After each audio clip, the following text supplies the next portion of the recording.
Hello friends, welcome back to the series of lecture. This is the 17th lecture of this series of CPC. And in this lecture we would start with section 11 of CPC, that is res judicata. Please take out section 11. अब सबसे पहले I am reading the section 11 main paragraph and I am just carving out the issues. फिर issues आप dictate कराऊंगा. What all issues we have to discuss. फिर उसके बाद one by one we will pick up the issues.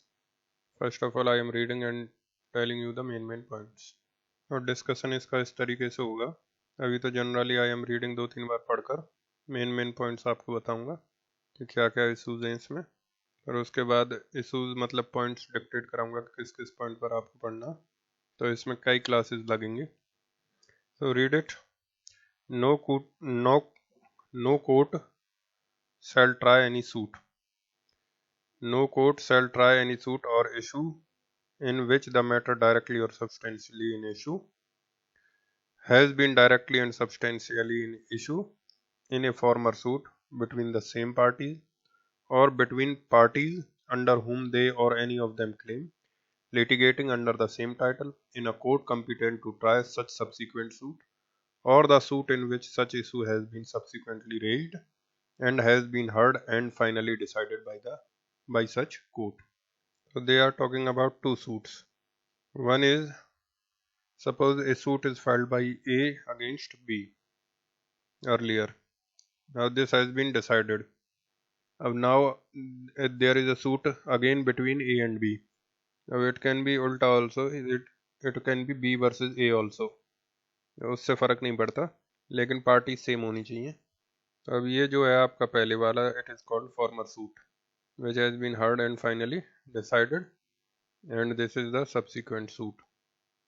तो ये suit 1 है और ये सूट 2 है. पहले वाला number 1 is farmer suit and number 2 is the subsequent suit. Now what they are saying is no court shall try any suit. Which court are they referring here?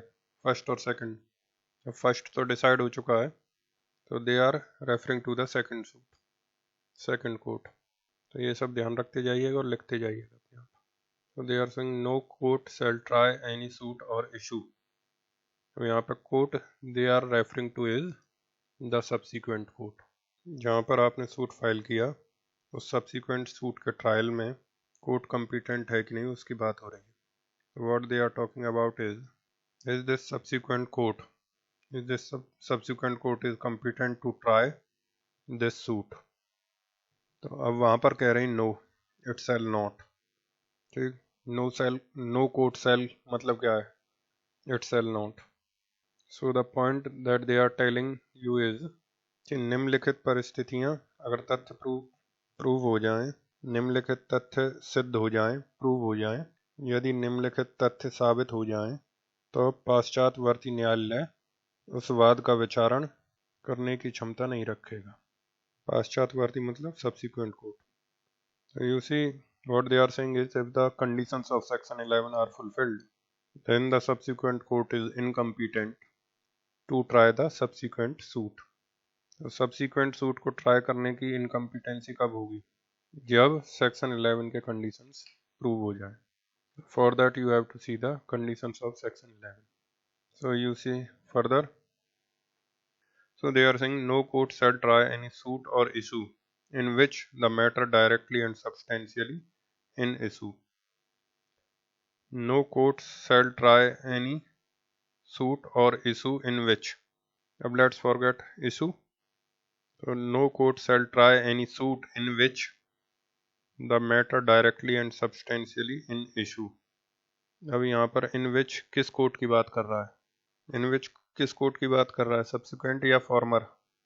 No court shall try any suit in which the matter directly and substantially in issue.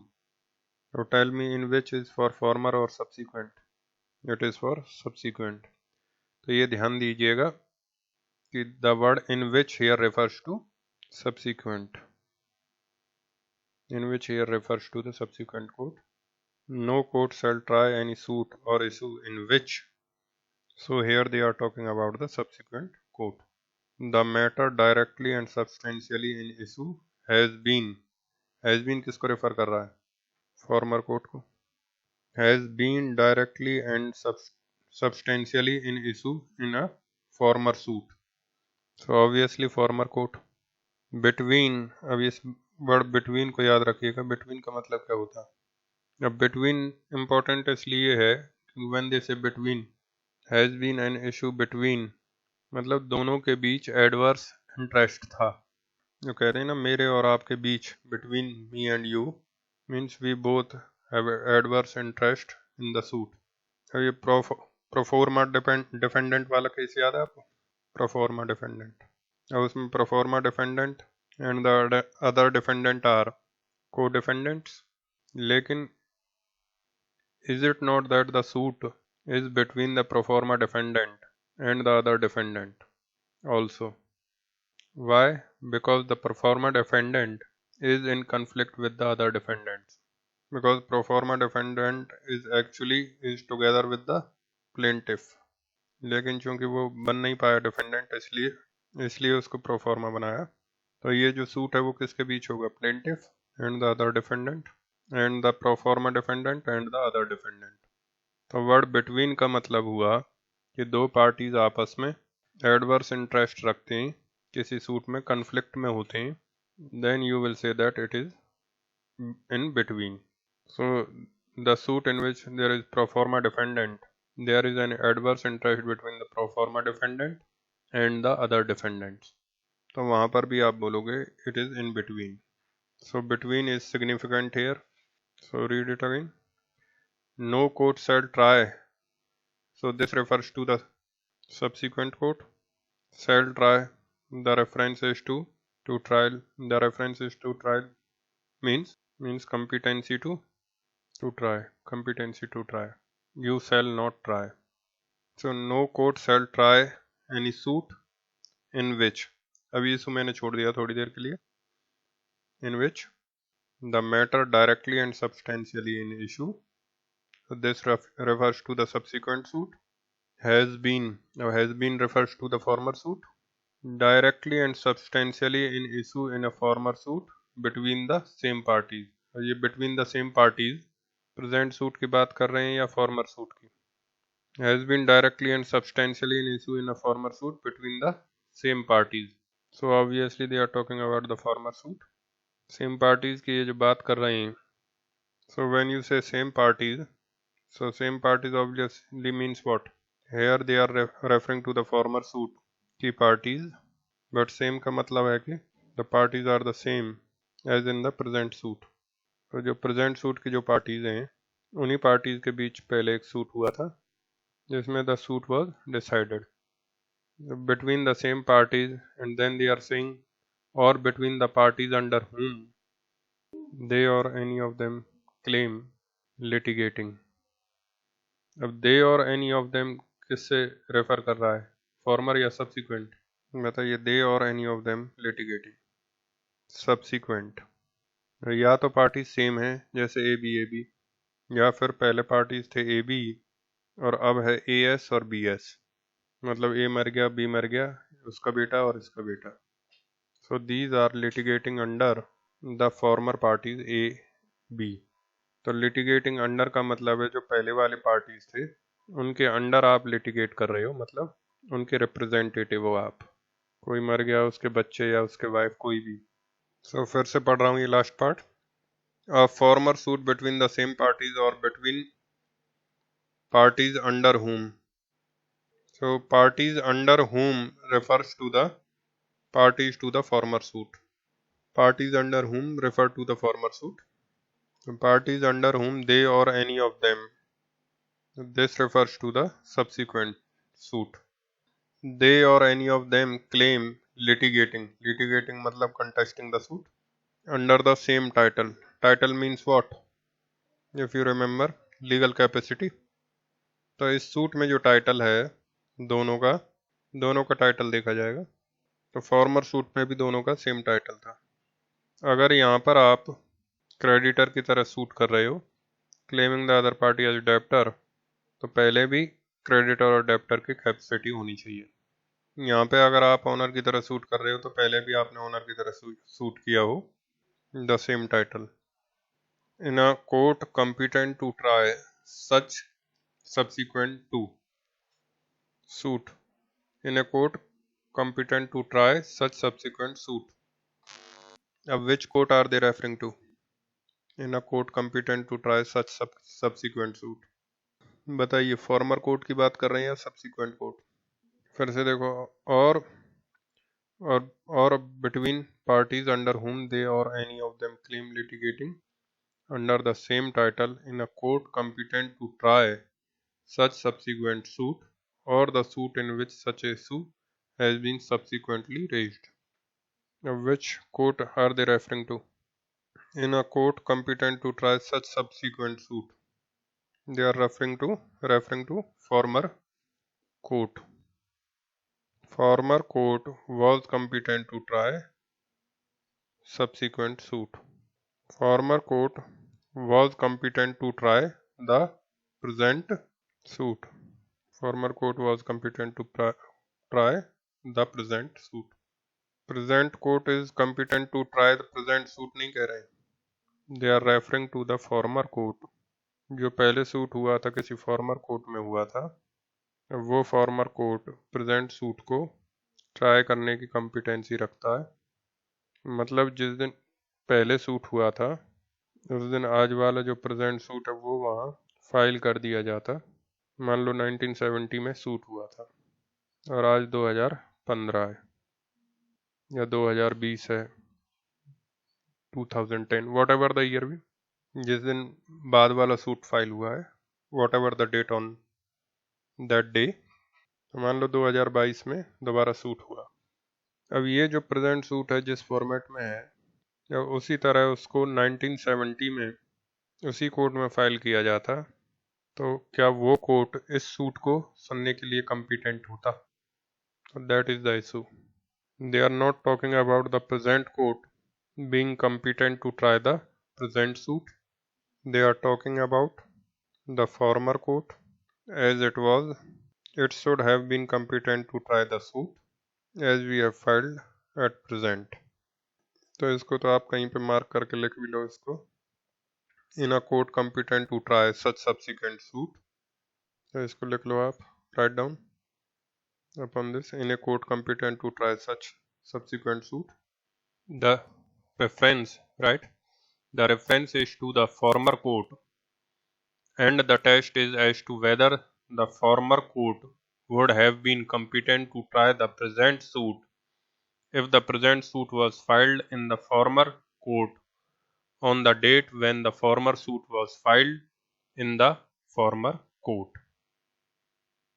The reference is as to the former court, and the test is as to whether the former court would have been competent to try the present suit if the present suit was filed in the former court when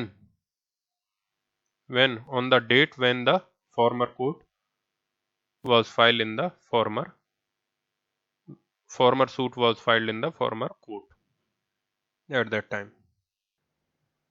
अब मान लो यहाँ पहले A versus B पहले एक suit हुआ था, मान लो 1990 में हुआ था या 1980 में हुआ था.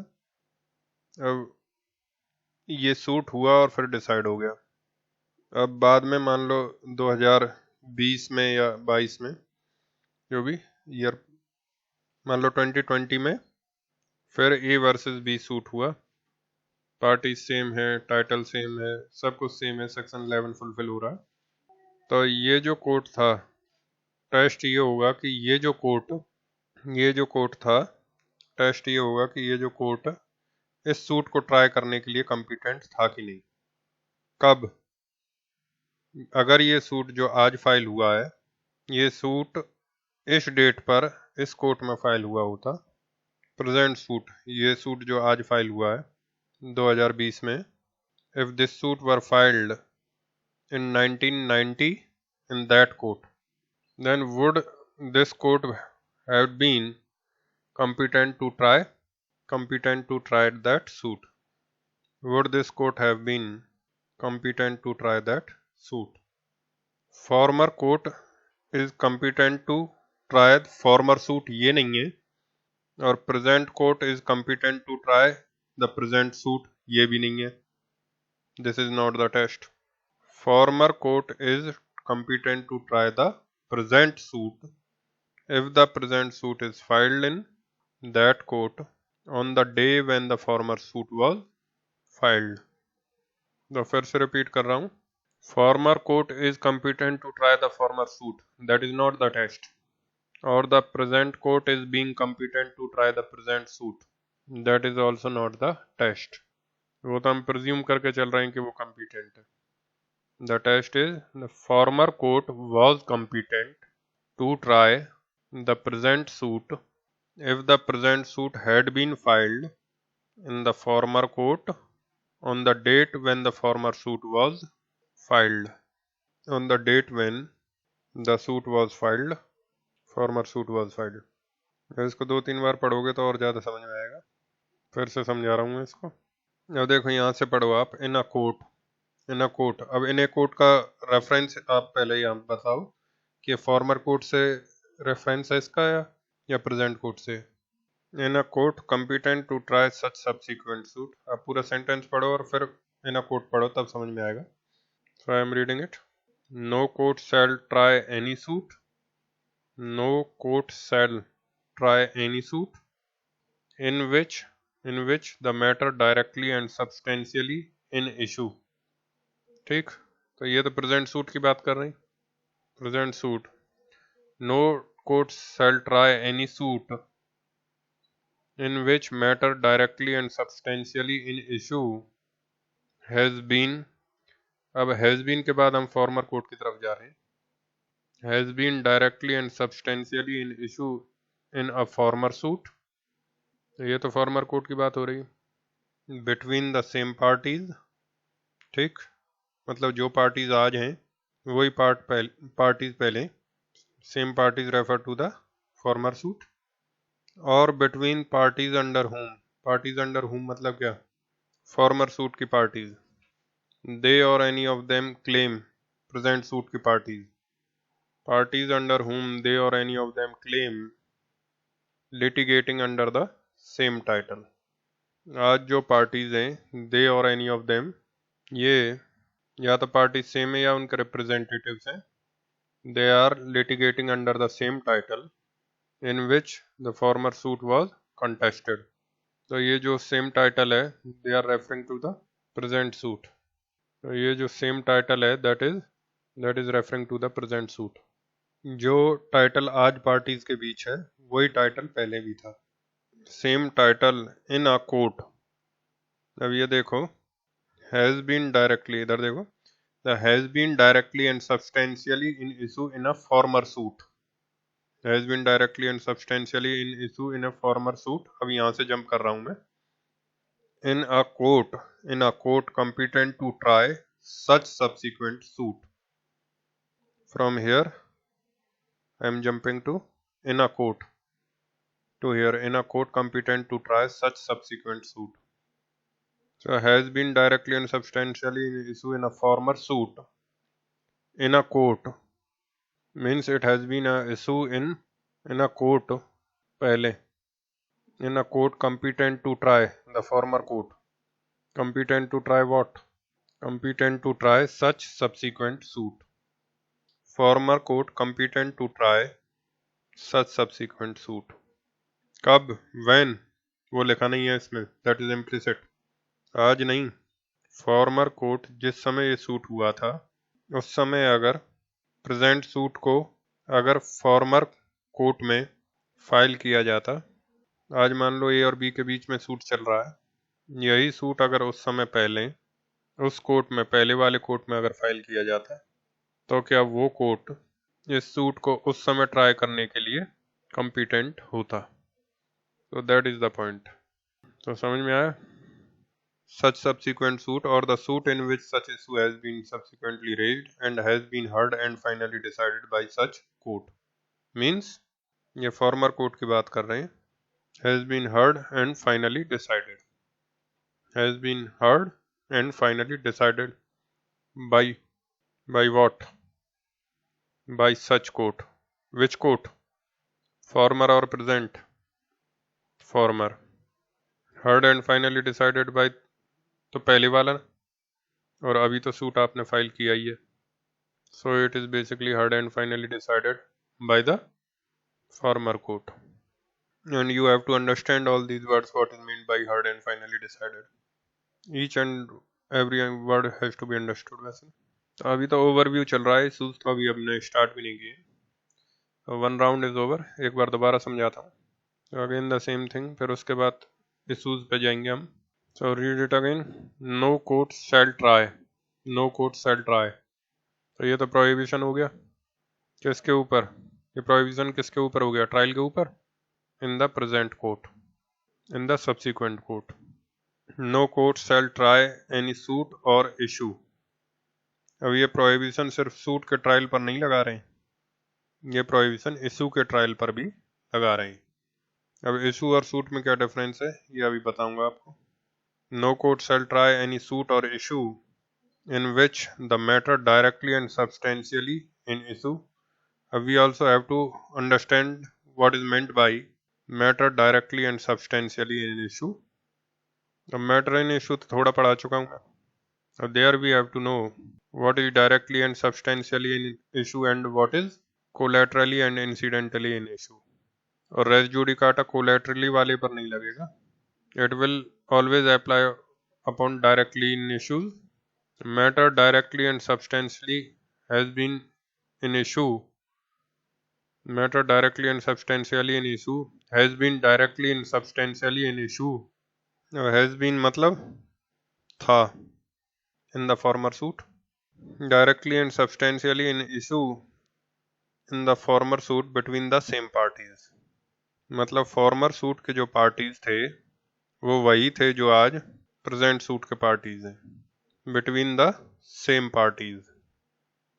Between the same parties और between parties under whom. पिछले सूट के जो पार्टीज थे उनके अंडर अब आप प्रेजेंट सूट पे कंटेस्ट कर रहे हो. तो पहले वाले सूट के पार्टीज के अंडर आप कैसे कंटेस्ट करोगे? पहले वाले मर गए या फिर बेच दिया है प्रॉपर्टी और टाइटल उनके थ्रू आपने ड्राइव किया है, तो उनकी जगह पर अब some other person is contesting. मान लो एक मकान का सूट था ए वर्सेस बी पहले. अब ए वन द सूट. अब ए ने प्रॉपर्टी बेच दी 2x. अब today B files a suit against x claiming the title. अब बी तो पार्टी सेम है, but who is x? x is drive the title from whom? From a. So x is claiming under a. So there also the res judicata will apply. मतलब parties change भी हो जाए present suit में, लेकिन अगर present suit का कोई party change हो गया लेकिन पिछले सूट के पार्टी से टाइटल ड्राइव कर रहा है, then res judicata will still apply between the parties under whom they or any of them claim litigating under the same title. Means ये सूट पहले जिस टाइटल में था उसी लीगल कैपेसिटी में they are contesting the suit today also in a court competent to try. Former court competent to try what? The present suit. If the present suit had been filed in the former court on the day when the former suit had been filed. In a court competent to try such subsequent suit or the suit in which such issue has been subsequently raised and has been heard. Has been heard means दोनों party को hear किया गया on merits. मतलब natural justice violate नहीं हुआ, दोनों parties are heard on merits. And finally decided मतलब the matter has been finally put into rest. Final determination हो चुका है. Then they are saying that this res judicata will apply. अब देखो एक सूट है, मान लो ये पहले वाला सूट है. ध्यान देना, मैं सूट और इशू का डिफरेंस बता रहा हूँ आपको. What is the difference between suit and issue? अब A वर्सेस B में एक सूट हुआ पहले, मान लो 1995 में. अब इस सूट में ये 4 इशूज थे. अब एक जो मॉडल आंसर देखा था हमने उसमें इशू एक ही था, whether she has fulfilled the burden of proof or not. तो उसी तरीके से in one suit there may be several points of contention. As many as points of contention उतने issues होंगे. In this suit there were 4 issues. अब this suit has been heard and finally decided. अब मान लो again in the present year, कोई भी year मान लो 2020 है. अब again there is a suit between A and B, whatever the date be today. अब प्रेजेंट ईयर में फिर से एक सूट है ए एंड बी के बीच. अब इसमें भी 4 इशूज हैं. अब ये हर इशू सेम है जो पहले वाला था. There issue 1 here is same as issue 1, issue 2 here is same as issue 2, 3 and 4 here also 3 and 4. तो अब बताइए चारों के चारों इशूज कॉमन है कि नहीं. All the 4 issues are same. तो अगर हर इशू पे अगर रेस जुडिकाटा लग जाए, suppose all the elements of section 11 are fulfilled, means what, हर इशू पे रेस जुडिकाटा लगेगा. अब if every issue is barred by the res judicata means what, the suit is barred by res judicata. उसको कहते हैं suit res judicata. The entire trial of the suit itself will be barred. ठीक, तो एक suit में एक से ज़्यादा इशू हो सकते हैं, मान लो हैं एक से ज़्यादा इशूज हैं. And suppose if you find that every such issues which is in subsequent suit was heard and finally decided in the former suit. So means what, her issue पे रेस जुडिकाटा लगेगा. तो अब present suit के सारे issues पे अगर race judicata लग जाए तो इट इज़ कन्वीनियंट टू से कि पूरा का पूरा suit is hit by res judicata. But suppose in the former suit this issue and in the present suit this issue, only these two are the same, बाकी के issues अलग अलग है. अब बताइए what will happen in the subsequent suit. अब अगर race judicata लगाओगे भी तो पूरे सूट पर नहीं लगाओगे, सारे इशूज पर नहीं लगेगा. It will apply upon this issue because this issue has been heard and finally decided. So this is what is called issue res judicata, in which the court in the subsequent suit will not conduct a trial, will not take evidences on that one, क्योंकि वो पहले decide हो चुका है तो वहाँ जो decide हुआ था वो यहाँ लागू हो जाएगा. लेकिन बाकी के जो 3 इशूज हैं जो अलग हैं, उन 3 इशूज पर सब्सिक्वेंट सूट में ट्रायल होगा और फिर फाइनली जजमेंट होगा.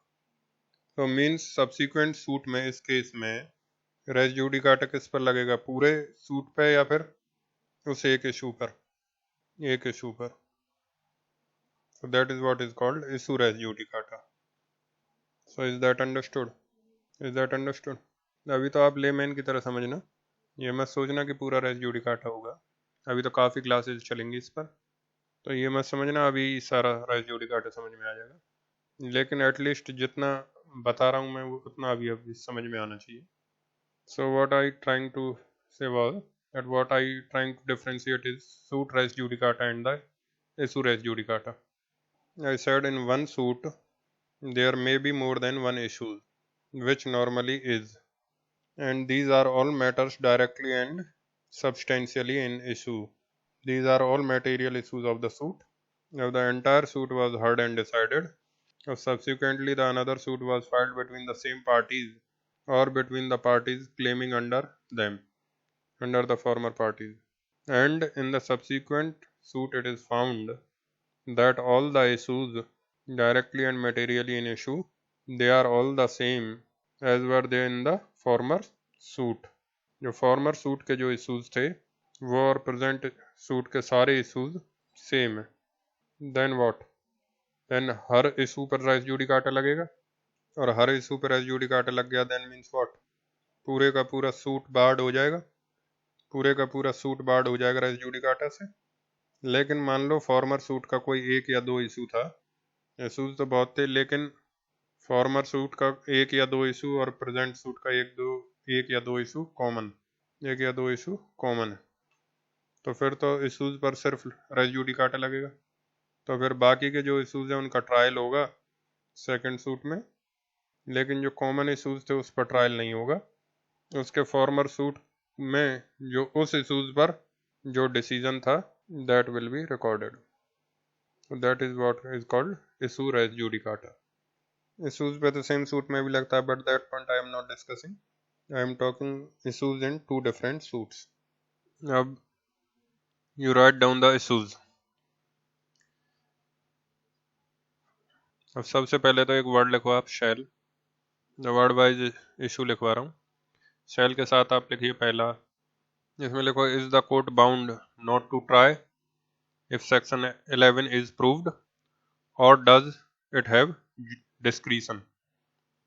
Is the court bound not to try if section 11 is proved, or does it have discretion? इसका आंसर तो होगा it is bound। अब दूसरा इसमें लिखो, सेल में ही लिखिएगा, at what stage the objection of res judicata will be raised? At what stage the objection of res judicata can be raised? And then one more you write इसी में, can the court suo motu take up the plea of res judicata? अपने आप, can the court suo motu take up the plea of the res judicata? अब इसी में next one, what is the nature of decree? What is the nature of decree if the court tries and decide the suit despite the bar of res judicata? और उसके बाद एक और लिखो, can a party waive, WAIV, waive, can a party waive his objection of res judicata? Can a party waive, waive मतलब वापस लेना, waive his objection of res judicata। res judicata लग भी रहा है फिर भी मैं कह दूं कि नहीं, मुझे नहीं चाहिए, आप सूट डिसाइड करो। तो is that discretion is there with me. और एक और लिखो इसमें, what is the policy behind res judicata. तो ये सारे इशूज मैं लास्ट में डिस्कस करूंगा, थ्योरेटिकल है। What is the policy behind res judicata, तो ये मेन पॉइंट है। अब नेक्स्ट वर्ड आप लिखो ट्राई, द वर्ड ट्राई। इसमें लिखो पहले, does section 11 bar the trial or merely stays the suit? Does section 11 bar the trial or merely stays STAYS the suit? तो क्या होगा इसका answer, bars, it bars the trial. और इसी में डैश लगाकर लिखो, difference between the res judicata and res sub judice या सब जुडाइस, सेक्शन 10। देन इसी में एक और पॉइंट लिखो, difference between res judicata and estoppel. तो इसको भी मैं लास्ट में डिस्कस करूंगा, रेस जुडिकाटा एंड एस्टॉपल। तो इसमें आगे लिखो, does res judicata apply upon appeal, arbitration proceedings, execution proceedings, public interest litigation, writs and representative suits? ठीक। अब नेक्स्ट टर्म आप लिखो, suit and issue, suit and issue. अब इसमें एक दो इशू है, लिखिए पहला, does res judicata apply upon the entire suit, or will it apply also upon only one or some issues, और will it apply also upon any one or some issues? तो दोनों पे लगेगा ना, any one or some issues. Next question लिखिए आप, does res judicata apply upon, does res judicata apply upon an issue in the same suit, an issue in the same suit. ठीक। अब next question नहीं है, आप next point लिखो, title. Next term title, और title में तो सिर्फ आप मीनिंग लिखना, मीनिंग ऑफ टाइटल, और एक और लिख लो इसमें, difference between the title and matter in issue. This is the first point, I start with title. ठीक। अब देन एक और टर्म लिखो, claiming under the same parties. इसको भी मीनिंग लिख लो, एक वर्ड लिख लो मीनिंग, और कुछ है नहीं इसमें ज़्यादा। फिर उसके बाद नेक्स्ट टर्म लिखो आप, सेम पार्टीज, क्योंकि ये पहले आना चाहिए था, क्लेमिंग अंडर पार्टीज बाद में आना चाहिए था, बट एनीवे लिखो सेम पार्टीज में आप लिखिए, does res judicata apply between co-plaintiffs and co-defendant? Does res judicata applies between co-plaintiffs and co-defendants? अब नेक्स्ट टर्म लिखो आप, former court competent to try the subsequent suit, former court competent to try the subsequent suit. Now in this you write, explanation 8 has to be discussed here, explanation 8 has to be discussed here, explanation 8 लिख के छोड़ दो। and then next you take down next term matter in issue. अब इसमें आप लिखिए पहला difference between directly and substantially in issue, difference between directly and substantially in issue, and collaterally and incidentally in issue. अब next लिखो आप next one constructive res judicata, इसी में लिखना है constructive res judicata. And then next एक और question लिखो difference between res judicata and inconsistent pleadings, difference between res judicata and inconsistent pleadings. मतलब पॉइंट इज क्या इनकंसिस्टेंट प्लीडिंग्स पे भी कंस्ट्रक्टिव रेस जुडिकाटा लगेगा। देन इसके बाद नेक्स्ट टर्म लिखें आप heard and finally decided, heard and finally decided. अब इसमें पहला पॉइंट तो लिख लो meaning of heard and finally decided, meaning of heard and finally decided. Then next इसमें क्वेश्चन लिखो does res judicata apply upon ex parte decrees, comma consent decrees, comma arbitration proceedings, comma suits which have been withdrawn, suits which have been withdrawn, comma non speaking order, comma abatement. Next लिखो आप इसमें इसी में in the same does res judicata apply upon an appeal, apply upon an appeal if an earlier appeal, that is a very important issue, if an earlier appeal between the same parties, if an earlier appeal between the same parties has been dismissed on some technical grounds, has been dismissed on some technical grounds। तो very important issue, इस पे आपको एक judgment पढ़ना, Saidan Singh case, Saidan Singh versus Daryao Kunwar and one more judgment Shiv Prakash गोई है। तो इधर आपके टॉपिक सारे हो गए। फिर दो अलग से क्वेश्चंस लिख लीजिए आप। Can the plaintiff himself raise the plea of res judicata, और एक और will res judicata apply even in the cases where the earlier suit was decided erroneously, मतलब wrongly, with an error। So these are the broad points we have to discuss। इसमें कुछ theoretical हैं, कुछ application based हैं, one by one we have to discuss them। अब इनके साथ में कुछ illustrations भी बताऊंगा मैं आपके साथ में, तो उन एग्जाम्पल्स को illustrations को आप अच्छे से कर लीजिएगा, और कुछ टकवानी में हैं तो टकवानी के भी कर लीजिएगा, उसके बाद कुछ ज़्यादा ज़रूरत नहीं पड़ेगी आपको। तो इन्हीं को रिवाइज करिए, समझने का प्रयत्न कीजिए, तो इससे ज़्यादा रेस जुडिकाटा में करने की ज़रूरत नहीं पड़ेगी आपको। अब सेक्शन 11 एक और बार रीड करते हैं, then I come to topics. So they are saying no court shall try any suit or issue. Now here you see they are saying any suit or issue. Now I hope that you understand what is meant by issue. पहले A और B के बीच ये 4 issues थे। अब this issue was the same in the subsequent suit, this one, and these are the other issues। अब सारे के सारे इशू अगर सेम नहीं है तो रेस जुडिकाटा सूट पर नहीं लगेगा।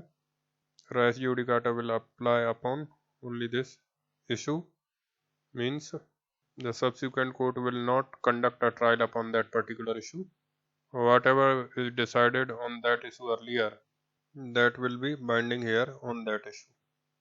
अब बाकी के इशूज का आप ट्रायल कर लो, ठीक। So no court shall try any suit or issue in which the matter directly and substantially in issue, present court का matter is directly and substantially in issue, has been directly and substantially in issue in a former suit between the same parties। Farmer suit के parties वही थे जो कि इस suit में हैं, और बिटवीन पार्टीज अंडर हुम, मतलब फॉर्मर सूट के पार्टीज वो थे जिनसे टाइटल डराइव करके प्रेजेंट सूट्स के पार्टीज सूट कंटेस्ट कर रहे हैं।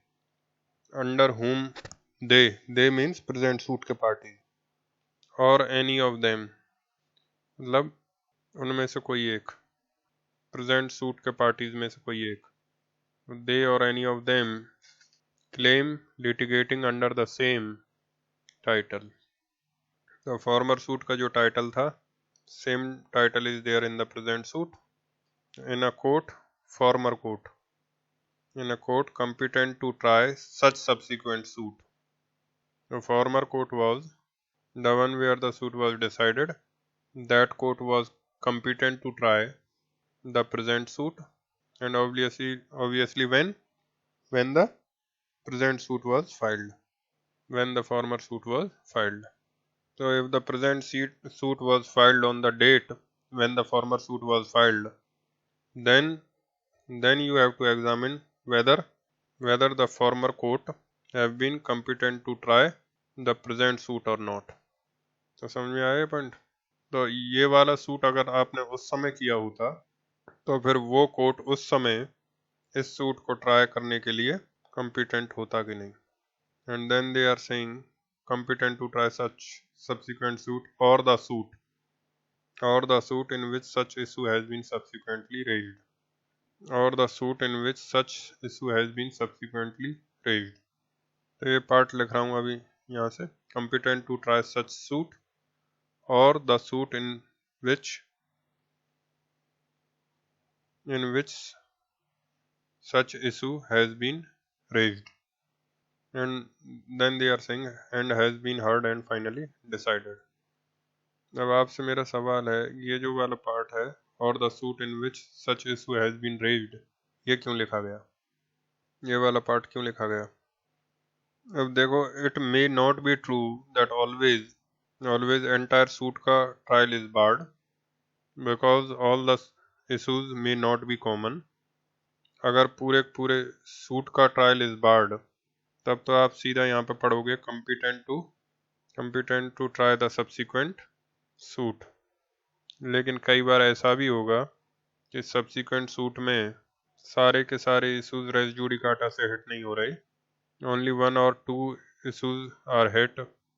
तो वहाँ पर to do the linguistic justification, to do the grammatical justification, what they have done that.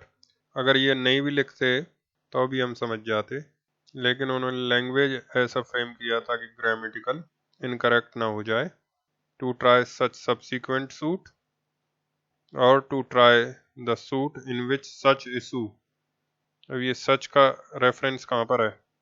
जो बिल्कुल शुरू में लिखा है ना, no court shall try any suit or issue, और जो अब यहाँ लिख रहे हैं such issue, that refers to the word issue in the beginning.